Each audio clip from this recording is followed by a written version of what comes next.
This video shows us the process of installing the mounting pins for an ATX motherboard, in this particular case the ASUS Sabertooth X79, onto the Cooler Master Cosmos 2 PC case.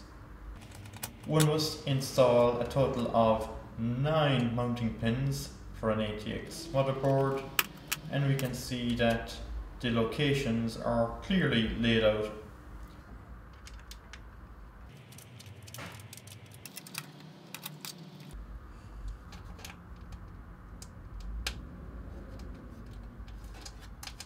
It's just a matter of securing the pins into place